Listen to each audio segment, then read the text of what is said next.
అయిపోతుంది, BRS party finish అయిపోతుంది, మేము కేసులు పెట్టబోతా ఉన్నాం, ఏందేందో జరిగిపోతున్నాయి, ఎక్కడెక్కడో ఎవరో చనిపోతున్నారు అని వింత వింతగా మాట్లాడడం మొదలుపెట్టి. అంటే ఇక్కడ అర్థమవుతున్నది ఏంది, చాలా స్పష్టంగా దోస్తి బిట్వీన్ బీజేపీ అండ్ కాంగ్రెస్ ఇవాళ బట్టబయలైంది, ప్రజల ముందు ఎక్స్పోజ్ అయింది. వాళ్ళిద్దరు కలిసిన తర్వాత బయటకు వచ్చి ముఖ్యమంత్రి మాట్లాడే మాటలు ఏంటిది అని అంటే, ఇగో బీఆర్ఎస్ని ఖతం చేస్తాం, కేసీఆర్ని ఖతం చేస్తాం, కేటీఆర్ మీద కేసులు పెడతాం, అందరి మీద ఇదే మాటలు మాట్లాడుతున్నారు.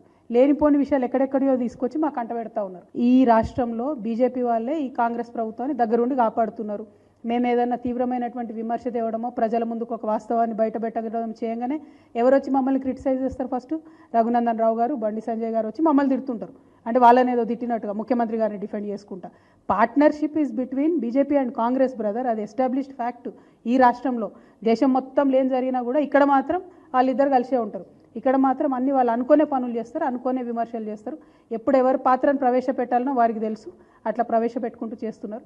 సో కాంబినేషన్ పార్ట్నర్షిప్ ఏదన్నా ఉంది ఈ రాష్ట్రంలో అంటే that is between BJP and Congress. మళ్ళొక్కసారి తెలంగాణ వాదులు, తెలంగాణ ప్రజలు జాగ్రత్తగా ఉండాలి.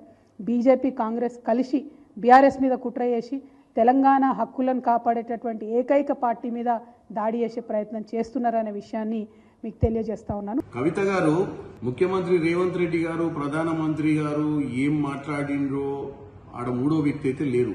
మరి మీకు ఎట్లా తెలిసిందో వాళ్ళిద్దరు ఏం మాట్లాడిర్రో, వాళ్ళిద్దరు ఏం కుట్ర పన్నిర్రో? ఆయన బయటకు వచ్చిన తర్వాత మీ మీద అబండాలు వేస్తున్నారని చెప్పి ఏదో తెలంగాణ ప్రజలకి అలా పొద్దున్నే మీరు మీ వంతుగా, అంటే రోజుకొకరు వంతు కదా మీ కుటుంబంలో మాట్లాడాల్సిన వంతు, మీ వంతుగా ఇవాళ ఏదో బయటకు వచ్చేసి బీఆర్ఎస్ పార్టీని ఖతం చేస్తామంటారు, బీఆర్ఎస్ పార్టీ గురించి నెగిటివ్ గా మాట్లాడుతున్నారు అని చెప్పి ఏదో మాట్లాడుతున్నారు. బీఆర్ఎస్ పార్టీ అంటే తెలంగాణకు కట్టుబడి ఉంటుంది అని చెప్తున్నారు. తెలంగాణకు మీరు కట్టుబడి ఉండలేదు. 10 సంవత్సరాలలో తెలంగాణను పెట్టుబడిగా పెట్టి 7 లక్షల కోట్లు రాష్ట్రంలో అప్పులు చేసి 1000 కోట్లు దండుకొని విదేశాలలో మీరు పెట్టుబడులు పెట్టడమే మీ యొక్క తెలంగాణకు మీ కట్టుబడితనం. దాని గురించి మాట్లాడటం మొదలు పెడితే ఇప్పటికే తెలంగాణ ప్రజలకు మన గురించి తెలిసిపోయింది. ఇక పోతే కాంగ్రెస్ పార్టీ, బీజేపీ కలిసి డ్రామాలు ఆడుతున్నాయి. వాళ్ళిద్దరూ ఒక జట్ అయ్యారు అని చెప్తారు. ఎవరికి ఎవరు జట్ అయ్యారో తెలంగాణ ప్రజలు ఆల్రెడీ చూసారు. 8 మంది ఎంపీలను గెలిపియనికే ఎవరికి ఎవరు ప్రోత్సహించారు, ఇప్పుడు జరుగుతున్న ఎమ్మెల్సీ ఎన్నికలలో క్యాండిడేట్ ని పెట్టకుండా ఇంటర్నల్ గా ఎవరికి ఎవరు సపోర్ట్ చేసిరు అనేది కూడా ఇక్కడ ప్రజలు గమనిస్తారు. ఇక పోతే ఏదో న్యూస్ పేపర్ మీరు చూపించుకుంటా దాంట్లో వచ్చిన హెడ్లైన్స్, దాంట్లో అబద్దాలు మాట్లాడుతున్నారు.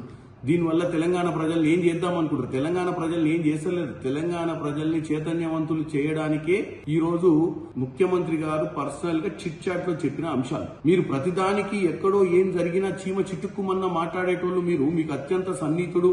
గతంలో మీ అన్నగారైన కేటీఆర్ కి అన్ని విధాలుగా ఉన్నటువంటి వ్యక్తి ఈ రోజు దుబాయ్ లో మరణించినప్పుడు డెఫినెట్ గా దాని గురించి చర్చ వస్తుంది.